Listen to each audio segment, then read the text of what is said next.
બનાસકાંઠાના નવા ચૂંટાયેલા સાંસદ ગેનીબેન ઠાકોર પાલનપુર સિવિલ હોસ્પિટલ પહોંચ્યા હતા। પાલનપુરમાં ફાટી નીકળેલ કોલેરાના રોગચાળાને લઈને અને કોલેરાના દર્દીઓને લઈ કલેક્ટર સાથે તેમણે વાત કરી હતી, તો સાથે સાથે કોલેરાગ્રસ્ત વિસ્તારોની મુલાકાત પણ લીધી હતી। પાલનપુરનો મુલાકાત બાદ તેઓ દિલ્હી જવા રવાના થયા હતા। ત્યારે જાણવા મળી રહ્યું છે કે પાર્ટીની પ્રક્રિયાને લઈ દિલ્હી જવાનું હોવાથી રાજકોટ ખાતે આયોજિત કાર્યક્રમ રદ કરવામાં આવ્યો છે। પાલનપુર મુલાકાત દરમિયાન ગેનીબેન ઠાકોરે મીડિયા સાથે પણ વાત કરી હતી। બનાસકાંઠા જિલ્લાનું પાલનપુર એટલે જિલ્લાનું વડું મથક કોલેરાગ્રસ્ત એના હિસાબે જે પરિવારોમાંના સભ્યો ગુમાવ્યા છે એમના આત્માને શાંતિ મળે એ પરિવાર સાથે અમારી સહાનુભૂતિ।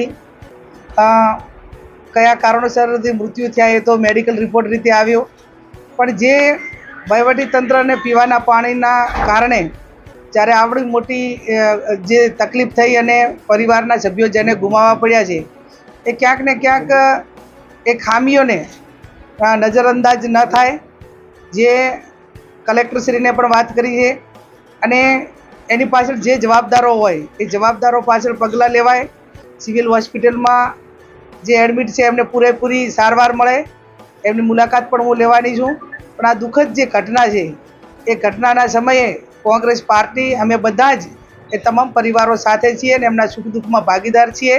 અને જે એક આવી જ્યારે ઘટના બની હોય ત્યારે સર્વપક્ષીય બધા જ સાથે મળીને એ વિસ્તારમાં જે જરૂરિયાતમંદ હોય એમને કઈ રીતે મદદ કરવી અને જે રીતની કે એમની પોતાની એક રજૂઆત છે એ રજૂઆત જે છે એ વહીવટીતંત્ર મારફત જ્યાં પહોંચાડવાની છે પૂરી પહોંચાડશું। ફરી જે મૃત્યુ પામેલ જે આત્માઓ છે એ આત્માઓને શાંતિ આપો, એ પરિવારને દુઃખ સહન કરવા માટેની ભગવાન શક્તિ આપે અને અમે બધા જ પરિવારો સાથે છીએ। રિપોર્ટ તૌફિક સિંધીની સાથે પાલનપુર, બનાસકાંઠા।